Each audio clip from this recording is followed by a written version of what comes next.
Boa noite, senhores. Quais são as acusações mais comuns que os protestantes fazem em relação ao catolicismo? Como responder a essas acusações? Esse é o tema que eu gostaria de discutir essa noite e é um tema importantíssimo, né? E esse vídeo ele foi motivado pelo meu último vídeo, né, em que eu agradeci o Alexandre do canal Super Xandão pela generosidade de ter divulgado o meu canal e me elogiado várias vezes, né, e ele fez um vídeo resposta, mais uma vez de forma extremamente educada, mais uma vez me elogiando muito, elogios estes que eu não mereço. Queria eu ter a metade da inteligência que o Xandão atribui a mim, né? Mas ele colocou algumas objeções que ele tem ao catolicismo, ficou um pouco mais claro para mim quais são os problemas que ele tem em relação ao catolicismo. E a minha ideia original era de reagir ao vídeo dele e discutir os assuntos enquanto eu reagia. Mas eu percebi que não ficaria um vídeo muito objetivo, principalmente porque o Xandão tem muitos seguidores, tem muitas interrupções, né, no canal dele ao vivo. E eu acho que é melhor fazer um vídeo mais geral sobre os problemas que os protestantes, de forma geral, atribuem ao catolicismo, né? O Xandão ele menciona dois, ele menciona o que ele acredita ser a adoração aos santos que os católicos costumam ter, e ele acredita que os católicos mudaram os 10 mandamentos, né? E ele é um forte defensor da ideia de sola escritura, né? Que a Bíblia deve ser o centro, que todo mundo deve ler a Bíblia por conta própria e tirar conclusões dessa leitura, né? Mas o Xandão, graças a Deus, ele mostrou uma abertura muito grande, ele tem uma simpatia grande pela Igreja Católica e inclusive gosta do padre Paulo Ricardo, né? Então, vamos discutir esses assuntos que ele trouxe, mas outros que são comuns, né? Que a gente escuta nos meios protestantes, né? Não que o Xandão seja especificamente protestante, mas enfim. Eu queria iniciar com essa ideia da sola escritura, tá? E antes de mais nada, eu queria dizer que as pessoas que criticam o catolicismo, na vasta maioria dos casos, não entendem realmente o que o catolicismo se propõe a defender, né? A ideia de sola escritura, ela surpreendentemente não é bíblica, tá? O catolicismo ele não desestimula as pessoas a lerem a Bíblia. Pelo contrário, nós somos estimulados a fazer leituras espirituais e leituras da Bíblia, meditar nas palavras de Nosso Senhor. A Bíblia católica, ela é, obviamente, comentada. As partes mais difíceis geralmente têm comentários, geralmente de algum padre ou teólogo, explicando o que aquela passagem quer dizer, né? O que nós católicos defendemos é que tem que haver, inclusive por uma questão de necessidade e por uma questão de lógica, um órgão oficial que vá mediar e interpretar a Bíblia da forma correta. Porque se você tiver divergências de interpretação entre indivíduos, qual será o órgão mediador para definir qual daquelas interpretações está correta? E a consequência de não ter esse órgão é clara entre as denominações protestantes. Você tem milhares de denominações que não concordam entre si o que cada passagem significa. Então essa divisão, esse caos, ele não pode, por definição, ser obra do Espírito Santo. Não pode haver duas explicações que se contradizem de uma mesma passagem. E ainda que um esteja correto e o outro errado, quem será então o árbitro que dirá, bom, essa é a verdadeira interpretação? Então veja que, até por uma questão de lógica, de necessidade, tem que haver um magistério. E Cristo, em sua infinita sabedoria, estabeleceu a Igreja Católica de forma a arbitrar quais, dentre muitas outras coisas, não é essa simplesmente a única função da Igreja, mas ditar qual é a interpretação correta, tá? E aquelas interpretações que são definidas dogmaticamente, o católico deve acreditar nela. E ele tem a confiança de que esse pronunciamento dogmático ele provém do Espírito Santo. Tá? Aquelas passagens que a igreja não dogmaticamente defendeu, e há divergências de opiniões entre os teólogos e os santos, pode-se abraçar a, a sua hipótese ou a sua interpretação preferida, aquela que faça mais sentido, até o momento em que a igreja se definir qual daquelas duas é a correta. E aí você deve abandonar aquela que você considerava correta, se não for a que a igreja definiu, tá? Então, Nosso Senhor estabeleceu a igreja, tá? Essa instituição que nada mais é do que uma continuação de Cristo, é o corpo místico de Cristo. E por isso ela é infalível, não por causa dos membros que a compõem, mas por causa do Espírito Santo que a ilumina. Nem tudo que um papa ou um padre falam é infalível. A igreja tem critérios, tá? Ela tem formalismos para se pronunciar de forma dogmática, ok? Então, para mostrar na própria Bíblia que os apóstolos não se limitavam simplesmente à Bíblia, né? Inclusive o próprio Cristo, ele manda o quê? Os apóstolos pregarem. O próprio Cristo não escreveu nada. Muitos daqueles que estavam ouvindo a palavra eram analfabetos. Os próprios apóstolos eram pescadores, não eram homens eruditos. Pressupor que toda a verdade está contida nos livros da Bíblia e que só tem acesso àqueles que podem ler é um certo elitismo.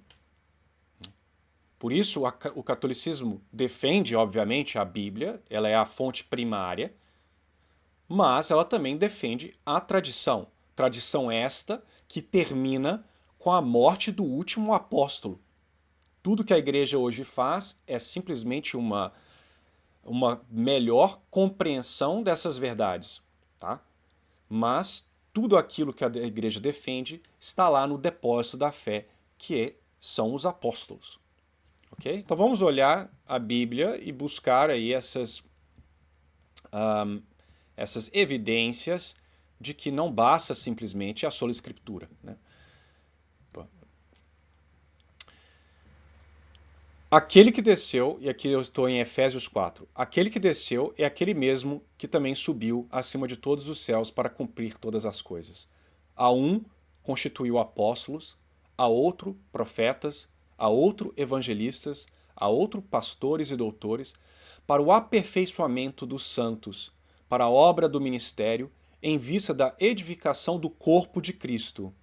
Corpo de Cristo, inclusive, aqui eu faço um comentário, é exatamente a igreja. Essa é a doutrina católica. A igreja é o corpo de Cristo, tá? Até que chegamos todos à unidade da fé e do conhecimento do Filho de Deus, ao estado do homem perfeito, segundo a estatura própria da plenitude de Cristo. Para que não mais sejamos meninos flutuantes e levados ao sabor de todo o vento de doutrina, pela malignidade dos homens, pela astúcia com que induzem ao erro. Então aqui São Paulo já está nos dizendo que vão haver diferentes doutrinas, que haverão pessoas manipulando de forma a fazer acreditar em algo errôneo. E que Deus estabelece diferentes missões para cada indivíduo. Alguns serão apóstolos, outros serão profetas.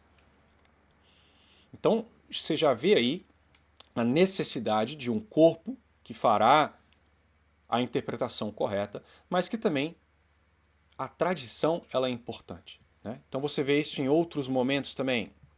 São Paulo vai dizer em 1 Tessalonicenses 2, por isso também nós damos sem cessar graças a Deus, porque tendo vós recebido a palavra de Deus, que ouvistes de nós, a abraçastes, não como palavra dos homens, mas segundo é, na verdade, como palavra de Deus que opera em vós que crestes. Então, mais uma vez, né, não o livro que lhe foi dado, mas a palavra ensinada. Tá? E há uma tradição entre os judeus também, nas sinagogas havia uma tradição que não era escrita, tá? Isso aí você vê claramente entre os historiadores, você pode perguntar a eles, ok? E vão ter outras passagens que vocês vão ver, a questão da autoridade aqui, segundo Tessalonicenses 3, confiamos no Senhor quanto a vós, que fazeis e continuais a fazer o que nós vos mandamos. Né? Então você vê aí já, mais uma vez, a ideia de um magistério, né, que determina o que deve ser obedecido, o que deve ser seguido. Não simplesmente você faz o que quer, lê o que quer, interprete como quiser, mas não, obedeça ao magistério. Nesse caso, os apóstolos, os bispos, o Papa, que é o bispo de Roma. Tá? Então a ideia da sola escritura, né, a Bíblia apenas, ela não se baseia na tradição propriamente judaica, como eu disse, os próprios judeus eles tinham tradições orais. Ela não se baseia nos próprios apóstolos que estavam pregando. O próprio São João menciona no final lá do seu evangelho que Jesus permaneceu entre eles 40 dias fazendo diversos milagres e ensinando, e não caberia nos livros o tanto de sinais que ele fez. Mas é óbvio que Cristo, tendo feito esses milagres foram passados também de forma oral, e eles não estão na Bíblia. Não há nada na Bíblia que diz que a Bíblia deve ser a única fonte de estudo e de conhecimento a respeito de Deus. Senão, vira inclusive um pensamento circular. Ah, onde que está dizendo que a Bíblia fala? Ah, na Bíblia. Ah, mas a Bíblia. E você cai num argumento circular. Tá? Então, você tem isso daí, ok? Então, espero tê-lo. Foi uma abordagem muito simplória, mas os senhores podem buscar por aí. Eu vou colocar algumas fontes na descrição do porquê a sola escritura ela é falaciosa. Né? Não estou dizendo aqui, como já disse, que não devemos ler a Bíblia, mas não devemos lê-la, mas devemos nos ater à interpretação que a igreja nos deu. Tá? E mesmo naquelas que a igreja ainda não bateu o martelo, nós não temos liberdade de acreditar o que quisermos, porque algumas coisas são objetivamente heresias. Tá? Então há uma limitação daquilo que pode ser discutido. Ok? Então, por exemplo, peguemos aí um outro problema que os protestantes trazem, a questão do purgatório. Purgatório não é bíblico. Vejamos se isso se sustém. Tá? Então, a ideia do purgatório ela parte de um princípio muito claro. No céu não se pode entrar nada contaminado. Não se pode ter a visão beatífica em um estado de imperfeição. Tá?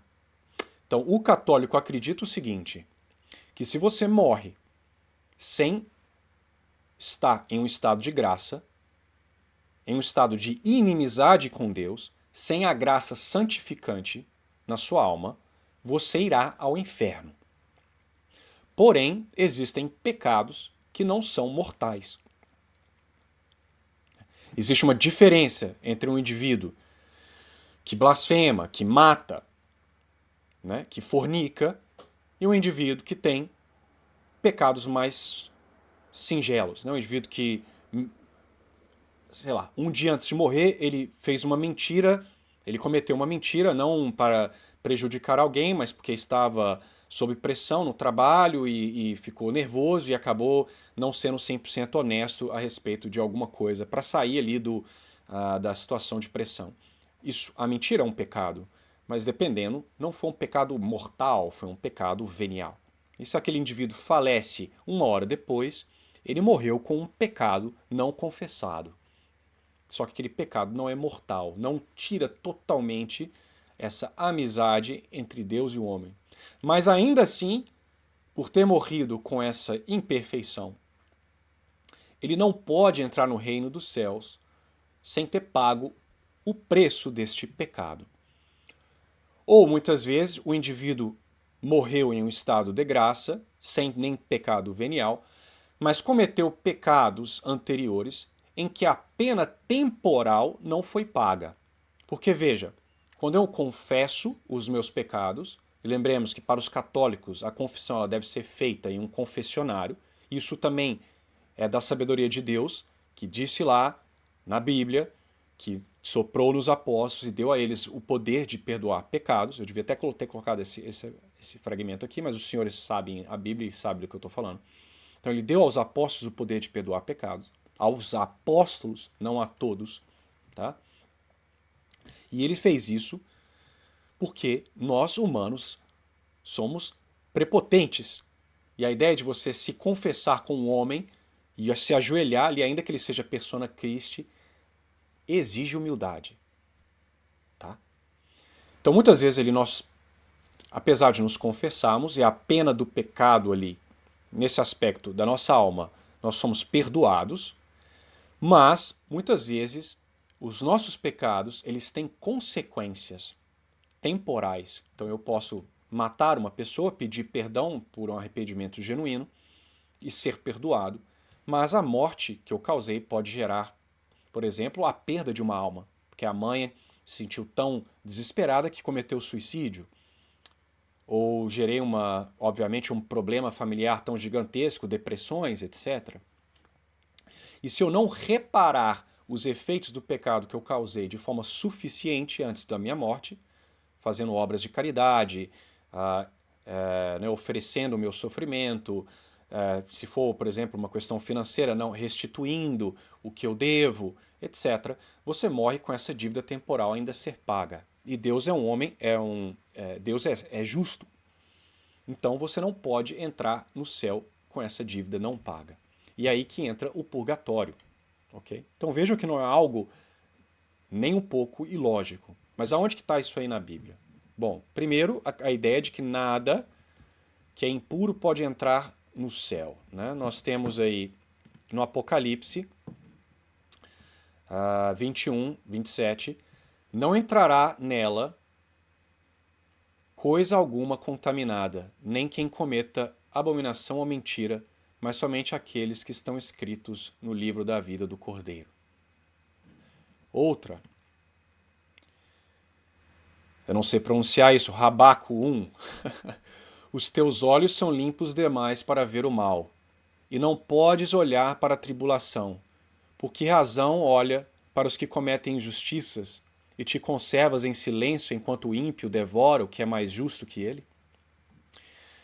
Então, está aí, biblicamente, a ideia de que não podemos, né, Deus não quer, ele, por ser a pura beleza, justiça, nós não podemos entrar nessa casa do céu com impurezas.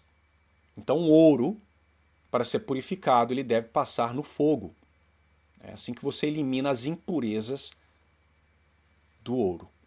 Então, os católicos acreditam que as pessoas que morrem nesse estado de pecado venial ou com penas temporais ainda a ser paga, ele será colocado no fogo para sua própria purificação, para que ele possa entrar no céu limpo, ok? E você vai ver isso em um livro da Bíblia que os protestantes, né, Lutero, convenientemente removeu, tá? Que é Macabeus. Em Macabeus você vê a situação seguinte. No dia seguinte foi Judas com os seus para levar os corpos dos que tinham sido mortos para os sepultar com seus parentes nos sepulcros de seus pais. Ora, encontraram debaixo das túnicas dos mortos objetos consagrados ao ídolos de Jamaia, que a lei proíbe aos judeus. Todos reconhecem que fora esta a causa da sua morte. Todos por isso bendisseram o Senhor, justo juiz, que descobre o que está escondido. Em seguida, postos em oração, suplicaram ao Senhor que se esquecesse do pecado cometido. Ao mesmo tempo, o fortíssimo Judas exortou o povo para que se conservasse sem pecado, vendo diante de seus olhos as consequências dos pecados daqueles mortos. Tendo feito uma coleta, mandou 2.000 dracmas de prata a Jerusalém para se oferecer um sacrifício pelo pecado, obra bela e santa, inspirada pela crença na ressurreição. Então veja que isso é uma passagem bíblica removida pelos protestantes, porque ela mostra que o purgatório é bíblico. Os católicos acreditam que se você está no inferno, não há oração que vai te tirar de lá. A sua condenação é permanente. Então por que esses judeus estavam orando pelos mortos? Porque eles acreditavam que havia um segundo estágio local, queira colocar dessa forma, em que ainda haveria a possibilidade dessas almas ascenderem ao céu. Mas, Porém, elas precisavam de orações e ofertas, seja de caridade, de dízimo, das orações mencionadas ou sacrifícios. Então vejam aí, e é isso que nós fazemos. Quando nós oramos pelos mortos, né, que os protestantes nos acusam de necromancia, nós não estamos orando pelas almas condenadas no inferno. Essas estão perdidas. Não há nada que possamos fazer por elas. Se nós sabemos que o indivíduo está no inferno, o que 99,9% dos casos nós não sabemos, não há nada que pode ser feito. Porém, nós podemos rezar pelas almas que estão expiando os seus pecados no purgatório, para que Deus tenha misericórdia delas e as ascenda aos céus com maior rapidez. É isso que nós fazemos. Tá? Agora, se a alma que nós acreditamos está no purgatório, está no inferno, as nossas orações não servirão de nada para ela. Ok? Isso me traz a um outro ponto, que é o que o Xandão mencionou. A oração aos santos. Nós adoramos santos? Ora, é claro que não.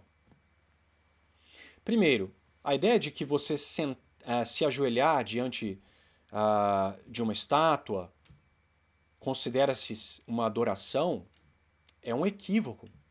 Os protestantes perderam a noção do que é adorar. Adorar é sacrificar. Toda religião, até as falsas, compreenderam de uma forma ou de outra que o sacrifício é necessário para apaziguar e agradar a Deus. Antes que você me acuse, isso mostra então que o catolicismo é pagão, porque imita a ideia do sacrifício na missa, o sacrifício puro de Cristo. Não.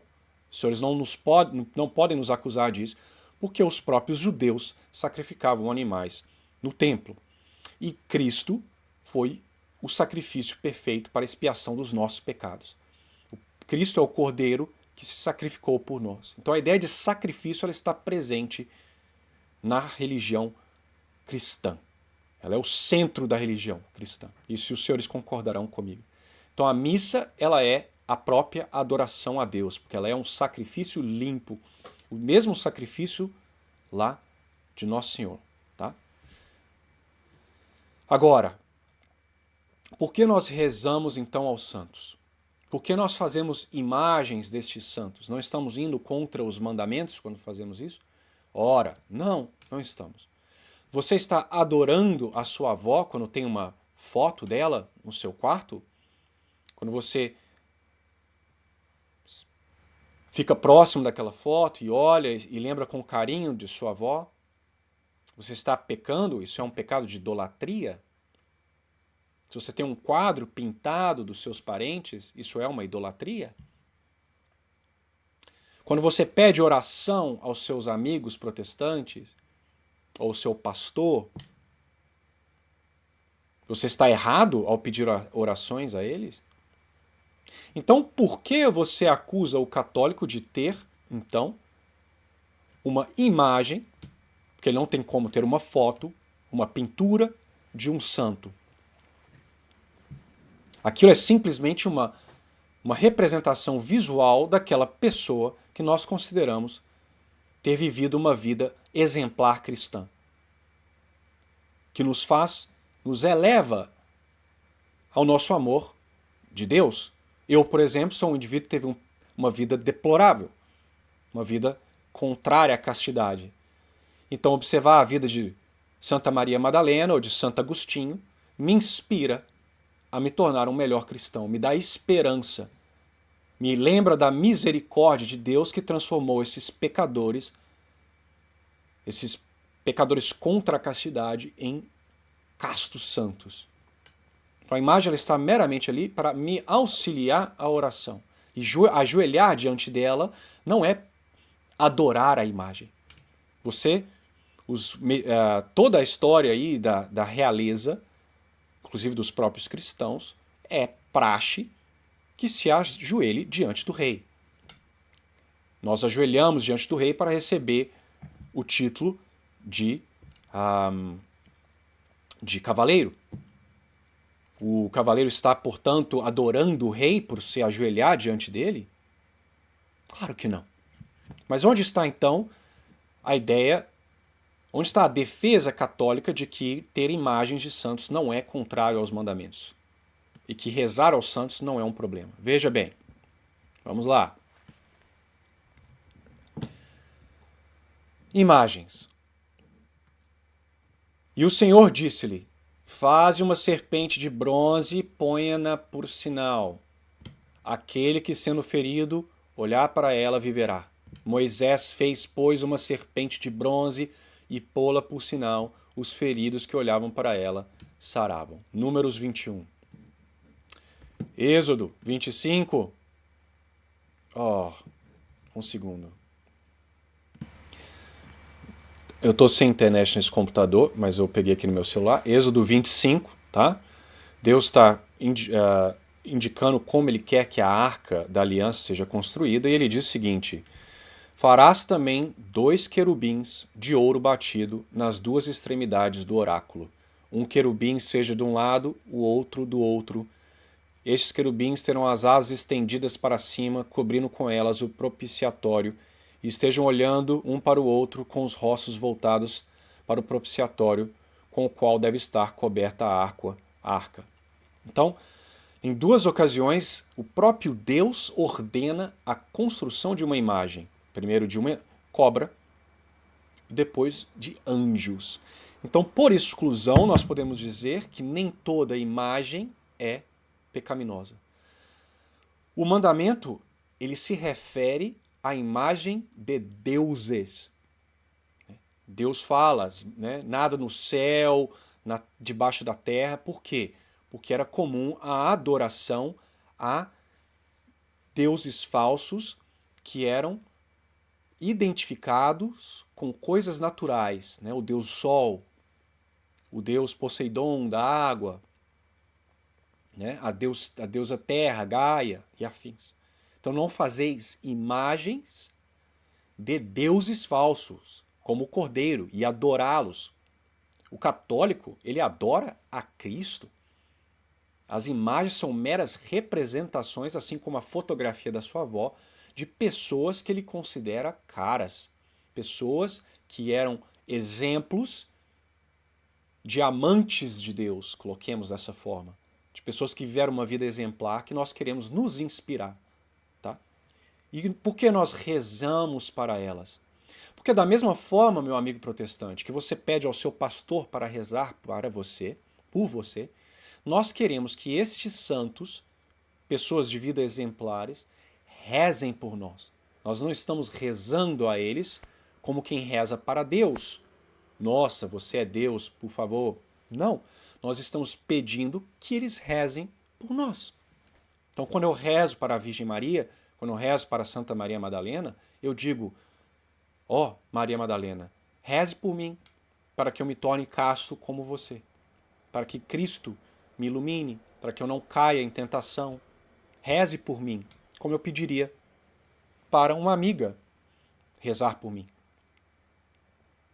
Ah, mas eles estão mortos?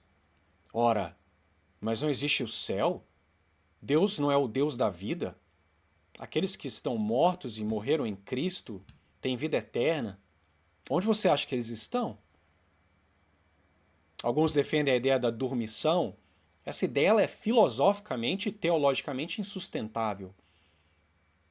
A alma, ela se separa do corpo na morte. Inclusive, essa é a definição de morte. Isso precisa se entender a filosofia aristotélica, tomista, a metafísica. A morte é a separação da alma do corpo. A alma humana ela é substancialmente imaterial. Ela subsiste, ainda sem o corpo. De uma forma violenta, ela foi feita para estar unida ao corpo, mas ela não pode morrer. E dormir, o ato de dormir, é um ato que provém da parte material do homem.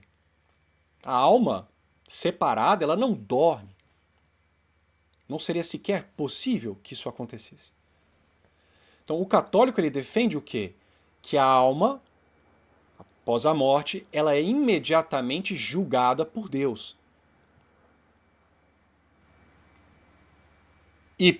ao ser julgada, ela é destinada ao seu fim, seja ele o purgatório, o céu ou o inferno. Tá? Esse é o que chamamos de julgamento pessoal. Quando vier o fim dos tempos, o segundo vinda de Cristo, haverá o julgamento geral. Os corpos serão ressuscitados, as almas serão unidas a estes corpos e haverá um julgamento geral. Por quê? Porque é importante que os efeitos do pecado e os méritos das ações boas sejam reconhecidos. Porque veja, muitos indivíduos vivem uma vida de santidade perfeita e morrem no anonimato. Eles nunca visualizam o efeito que provém da graça de suas ações. E muitos dos ímpios morrem sem conhecer as consequências da sua maldade. Então, o julgamento final será uma aula de história. Jesus mostrará toda a história, como ele agiu no mundo, porque ele permitiu as coisas que ele permitiu, e ficará evidente para todos os méritos provenientes da graça, os efeitos causados por ele, e também os efeitos dos ímpios, para que sejam mais ainda humilhados, para que fique conhecido a sua iniquidade, e que fique conhecido a grandeza dos santos que ocorre pela graça de Deus, pela própria glória de Deus, não pelos santos em si, mas para a glória de Deus, porque todo bem feito na terra é proveniente da graça. Ok? Então é isso. A alma dos santos está no céu, na visão beatífica. Então eles estão vivos, e mais vivos do que nós, porque eles têm contato direto com a vida, com V maiúsculo, que é Deus. Eles estão repletos de uma graça que neste mundo nós jamais teremos. Então, qual é, protestantes, a objeção de nós rezarmos para que estes indivíduos rezem por nós, eles que estão ali vendo Deus em sua natureza? É isso que nós estamos fazendo, protestantes. Nós não estamos fazendo necromancia. E Paulo, ele nos convida a rezar. E há indicações daqueles que estão no céu no Apocalipse e que eles rezam. Então vamos lá, Bíblia. São Tiago 5.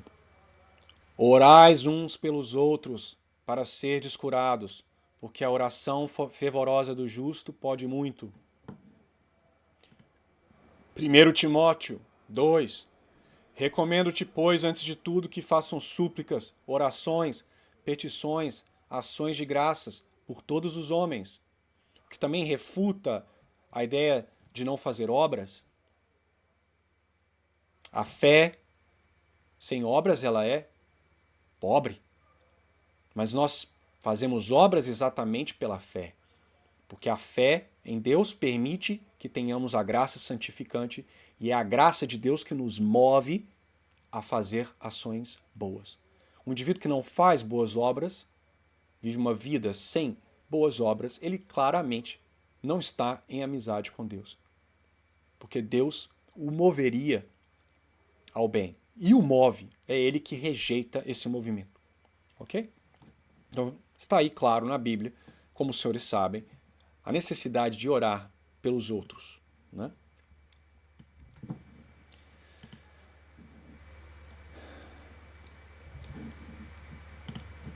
E se os senhores verem, por exemplo, aqui em Gênesis 49, veja essa passagem, versículo 8. Judá, teus irmãos te louvarão, a tua mão estará sobre as cervizes de teus inimigos.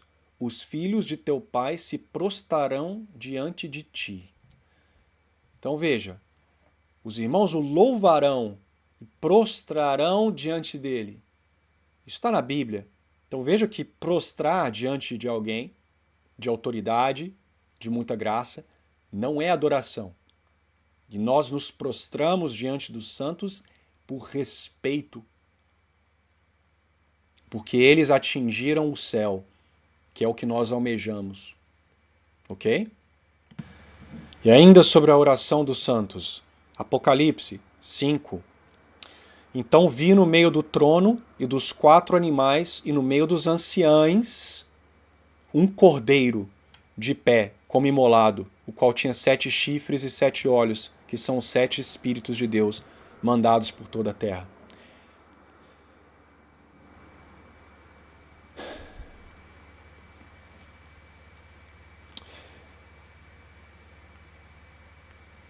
Então um dos anciães, isso na verdade está antes, no 5. Então um dos anciães disse-me, não chores, eis que o leão da tribo de Judá, estirpe de Davi, venceu de maneira a poder abrir o livro e os seus 7 selos.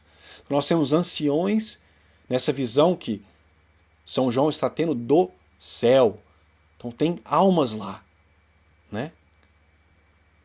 E ele intercede por São João, não chore. Veja aqui, e tendo aberto o livro, os 4 animais e os 24 anciães prostraram-se diante do cordeiro, tendo cada um uma citara e taças de ouro cheias de perfumes que são as orações dos santos. Então veja as orações no céu, as almas que lá estão, prostradas diante de Deus, que é o cordeiro. É isso. São estes anciões que nós rezamos, que pedimos as orações. E é por isso que na missa católica nós temos incensos. Os incensos que representa, que é perfumado, e ele sobe, né? A fumaça sobe, e essa fumaça representa as orações dos santos que são levadas pelos anjos para o céu. Então é isso que nós estamos fazendo, protestantes. Veja que não é contrário à razão. Rezar por aqueles que estão na visão beatífica. Quão mais poderosa não são essas orações do que o seu vizinho pecador que você pede oração? Impressionante, não é? Veja o que nós estamos fazendo aqui. Ainda que você nesse momento não concorde, veja que a sua ideia do que o católico faz é errônea. Nós não estamos adorando os mortos, não estamos adorando santos, estamos pedindo auxílio a eles. Que eles rezem por nós. É claro que o Salvador é Cristo. Mas não há diferença de rezar para os santos vivos ou os mortos. A igreja tem a igreja gloriosa, que já está lá no céu, nós temos a igreja militante, a igreja, né, que sofre no purgatório. Tá? Outra objeção que nós ouvimos com frequência, obviamente, é do Papa. Por que temos um Papa? E antes de eu mostrar a passagem bíblica, eu quero que fique claro uma coisa. Os protestantes, e muitos católicos inclusive, não têm uma noção clara do que é infalibilidade papal. O Papa, ele não é infalível toda vez que ele abre a boca, protestantes. No primeiro Vaticano, o concílio do primeiro Vaticano, se definiu o dogma da infalibilidade papal. E o Papa, ele só é infalível em contextos muito específicos. Ele tem que falar para toda a igreja, em questões de moral e de fé, de forma autoritária. Isso é usado de poucas vezes. Tem papas que passam todo o seu pontificado sem pronunciar nada dogmático. Então não é porque o Papa acordou de manhã cedo e disse, eu acho que vai chover hoje, que nós católicos estamos obrigados a achar que, portanto, choverá. Claro que não. Não é porque Papa Francisco falou uma bobagem qualquer num avião para jornalistas que ele está dizendo o que a igreja acredita. Papas são homens, eles erram. E a própria Bíblia demonstra isso. Nós acreditamos que Pedro foi o primeiro Papa E esse Papa traiu a Cristo 3 vezes. Então já fica claro que nem a cabeça da igreja, a cabeça temporal aqui, né, obviamente que a cabeça real é Cristo, mas o Papa está ali como um representante, ele comete erros, ele não é Deus.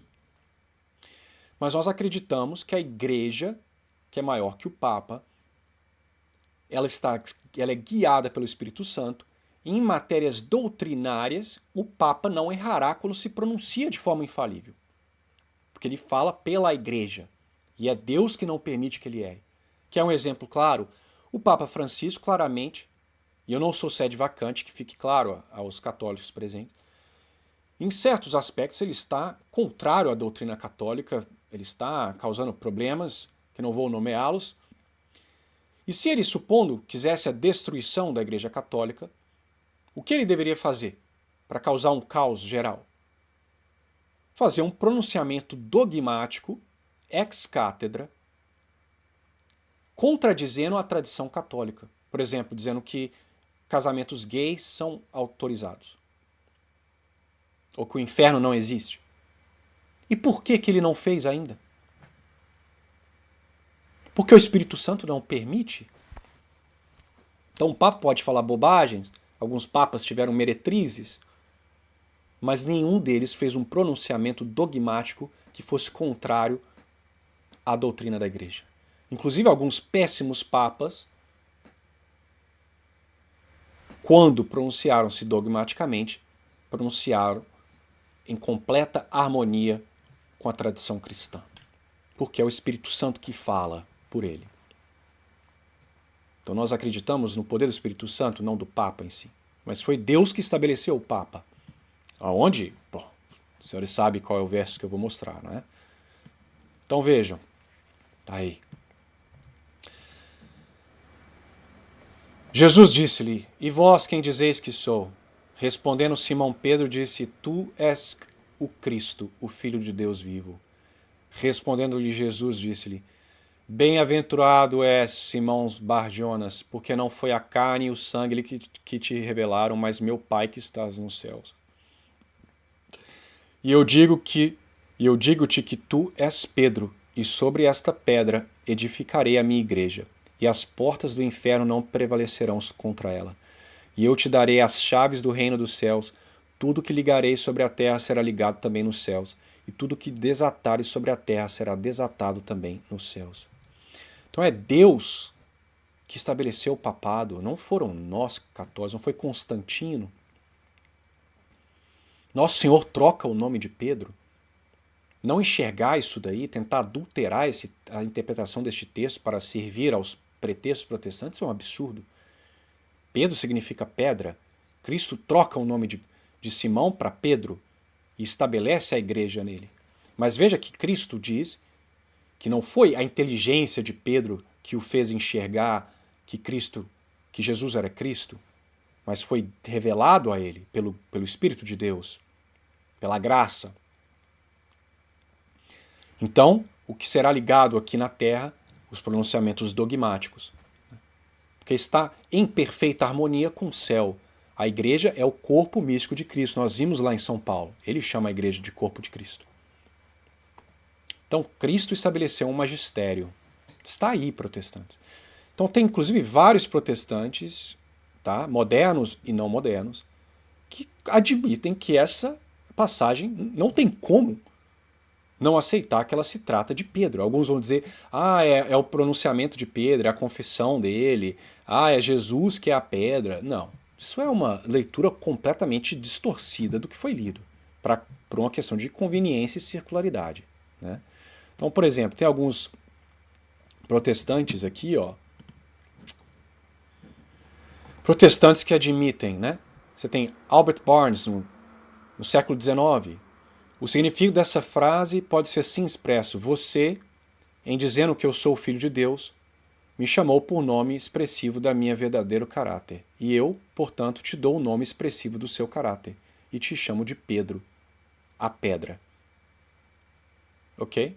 Você tem pessoas aí, um calvinista, Pedro significa pedra. A interpretação natural é que nesta pedra significa sobre você. É uma explicação completamente absurda e jogar de forma grotesca com as palavras que nós entender que a palavra pedra se trata de Cristo. E ainda mais absurdo dizer que se refere às palavras de Pedro. Isso aí é um calvinista batista. Outro aí, um batista, expressão essa pedra certamente se refere a Pedro, seguindo imediatamente após o seu nome, assim como as palavras seguindo o Cristo no verso 16 se aplicam a Jesus. Essa brincadeira, esse interplay entre as palavras, no grego, entre Pedro e a palavra pedra, faz sentido somente se Pedro é a pedra e Jesus está para explicar a significância dessa identificação. Você tem Knox Chambellan, presbiteriano, France, um anglicano, um contemporâneo aí, um protestante reformado da Holanda, um evangélico, dizendo a mesma coisa. Então, senhores, quem é que segue a palavra de Cristo? Somos nós, católicos, que aceitamos que Cristo estabeleceu uma cabeça aí para a igreja, que o representa, ou senhores que distorcem a palavra do próprio Deus? Eu estou tirando da Bíblia. Não é de sínodo nenhum, não é de nenhuma conferência de bispo. E a Bíblia é esta que foi compilada pelos católicos. Né? A igreja, a Bíblia não caiu do céu, não foi entregue ali, Deus desceu e entregou o livro, não. Ou precisou ter um concílio para definir quais eram os livros inspirados. Haviam outros, os apócrifos. Por que os senhores não abraçam os apócrifos como sendo revelados? De onde os senhores tiraram a sua Bíblia? Da Igreja Católica. O que os protestantes fizeram foi remover os livros que eram inconvenientes. Os senhores já pensaram nisso? Os senhores devem até isso, a Bíblia que os senhores têm preciosa como centro da vida dos senhores devem à Igreja Católica. Tá? Mais um. Eu falei muito de Nossa Senhora, eu vou deixar os vídeos aí na descrição. Então eu não vou me alongar com ela, apesar de que ela é importantíssima e os protestantes têm uma resistência ainda maior contra Nossa Senhora do que contra o Papa. Mas eu vou mencionar os irmãos de Jesus. Os irmãos, que eu ainda não falei sobre isso nesse canal e depois eu faço um vídeo separado sobre isso. Vejam como a má leitura da Bíblia leva a interpretações errôneas.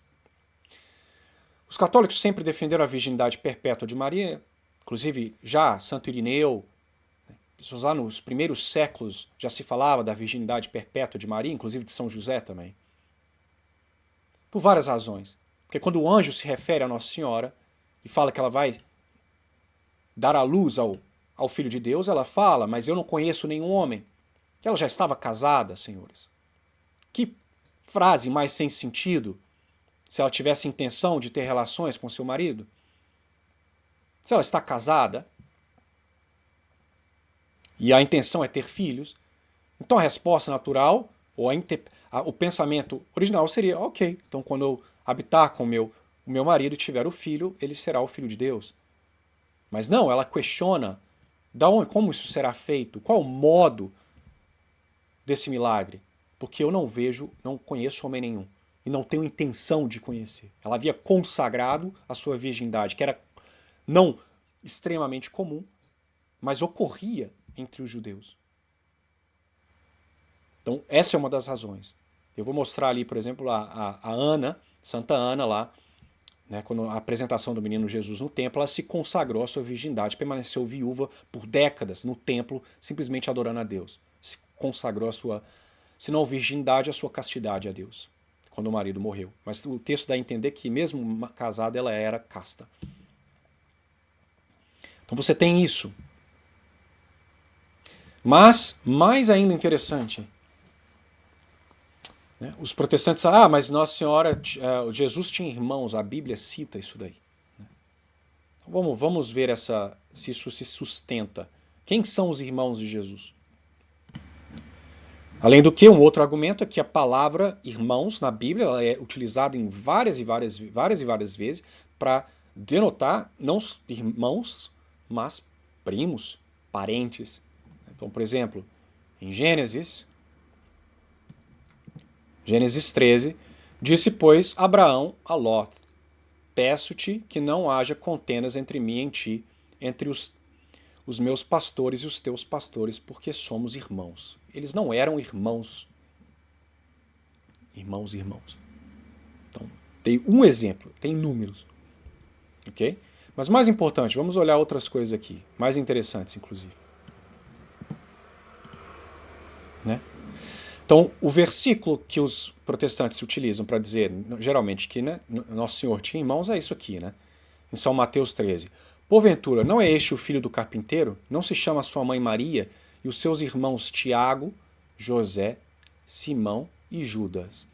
Memorizem estes nomes: Tiago, José, Simão e Judas. Ok? Agora vejamos. Na própria Bíblia, quem são estes? Quem serão estes? Vamos lá.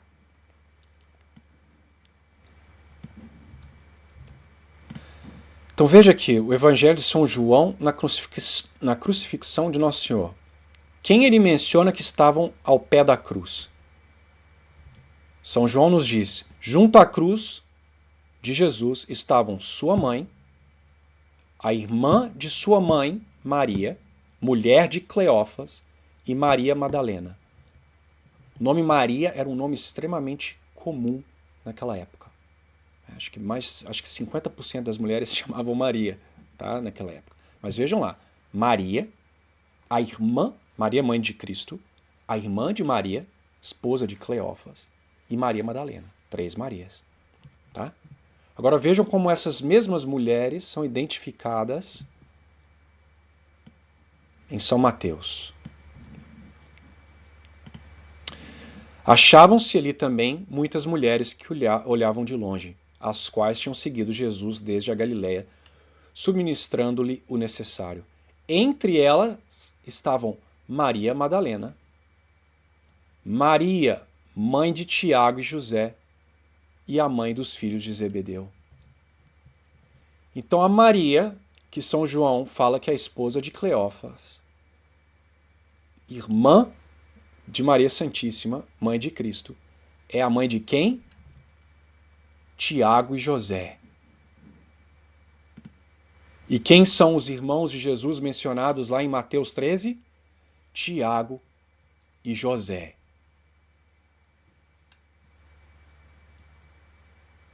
Então o que eles eram? Primos. Mais evidências? Espera lá. Vou pegar essa passagem de um vídeo muito bom do Brand Pitt. Eu não sei pronunciar o nome dele muito bem. Vou colocar esse vídeo na descrição também, mas eu quero essa passagem. Tá? Isso aqui é do século IV. Tá? Então não é coisa aí inventada por católicos. Tá? Isso aí, Eusébios, a história da igreja, lá no século IV. Vou ler para vocês do inglês para o português. Depois que Tiago, o justo, havia sofrido martírio pela mesma razão que o Senhor, Simão, o seu primo, o filho de Clopas, foi apontado bispo. E ele foi proposto como bispo porque ele era um outro primo do Senhor. Uau! Então nós vemos aí mais um nome. Quem? Simão. Foi apontado por esse historiador do século IV como sendo o quê? Primo de Cristo. Então, dos 4 nomes mencionados em Mateus, 3 deles, só com esses versículos e com o historiador, eu te provei que os supostos irmãos são primos de Cristo. Está aí na Bíblia. Nós católicos não sabemos ler a Bíblia. Né? Veja aí na Bíblia também a castidade oferecida a Deus. Está aqui, ó. São Lucas. Havia também uma profetisa chamada Ana, filha de Fanuel, da tribo de Asser. Estava em idade muito avançada, tinha vivido 7 anos com seu marido, desde a sua virgindade. E tinha permanecido viúva até os 84 anos, e não se afastava do templo, servindo a Deus noite e dia com Jesus, com jejuns e orações. Veja aí. A consagração da virgindade a Deus. Nossa Senhora havia feito o mesmo. Está na Bíblia, senhores.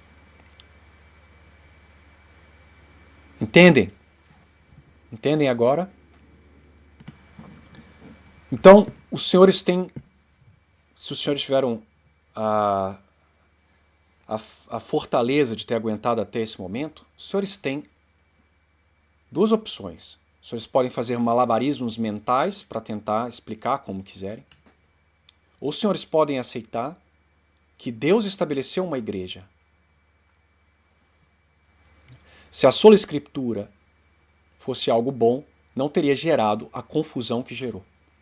Não geraria as dezenas de milhares de denominações protestantes que não concordam em absolutamente nada. Como que o Espírito Santo poderia gerar confusão, divisão? Isso é blasfêmia. Como os senhores podem acreditar que Deus, em sua infinita sabedoria, não estabeleceria um órgão? Quando os senhores vão aprender química, os senhores procuram um professor? Os senhores querem uma autoridade que lhes diga aquilo que é correto. É impossível conhecer tudo. Nós precisamos de autoridades. A autoridade que Deus dá, ela é infalível, porque se trata da coisa mais importante que se pode ter nessa vida, que é o conhecimento de Deus, da doutrina, daquilo que Deus quer que façamos. Como os senhores podem acreditar que Deus não estabeleceria um magistério para interpretar a Escritura? Como os senhores acreditam que não haveria uma tradição oral que expandiria a Bíblia? Graças ao próprio Cristo, que permaneceu entre os apóstolos por tantos dias, graças a tradições orais, graças ao Espírito Santo, que moveu os apóstolos ao apostolado. Como os senhores podem acreditar nisso, senhores? Como? Então, eu os convido a conhecer o catolicismo, e não a distorção que os senhores aprenderam. Porque todos aqueles que odeiam o catolicismo não o odeiam verdadeiramente. Odeiam uma noção, um espantalho daquilo que eles acreditam ser o catolicismo. E por último, vários dos senhores se revoltaram quando eu disse que não existe salvação fora da Igreja Católica. O próprio Xandão tentou dar uma... Foi muito cordial, ele tentou dar uma explicação caridosa daquilo que eu havia dito, mas essa é a posição da Igreja. Não porque a Igreja, os homens que a compõem, sejam necessários para a salvação, no sentido absoluto, não é Deus que salva. Mas este mesmo Deus estabeleceu uma igreja que nada mais é do que o seu corpo místico. E rejeitar essa igreja de forma deliberada, com conhecimento de causa, é rejeitar a palavra de Cristo. E rejeitar deliberadamente a palavra de Cristo, ir contrário àquilo que ele quis para você, leva sim à condenação. Existe as coisas com situações de maior nuance, como aqueles que não conhecem a palavra, que não conhecem a igreja, que estão lá enfiados na floresta amazônica, aqueles que estão em ignorância invencível. Estes casos devem ser debatidos. Mas no ordinário, aquele que deliberadamente, tendo sido apresentado à verdade, que é a vontade de Deus, a igreja que ele estabeleceu, apesar dos membros que muitas vezes são podres, e você rejeitar isso, tendo tido essa verdade apresentada, você está rejeitando a Deus, não é? O Papa. Você está rejeitando os ensinamentos de Deus. E é isso que nós estamos dizendo. Se coloque no nosso lugar. Eu sei que os senhores estão revoltados agora, se sentem, como assim? Mas se coloque-se na mente do seu adversário. Finja que, apenas por um momento, que seu adversário está correto.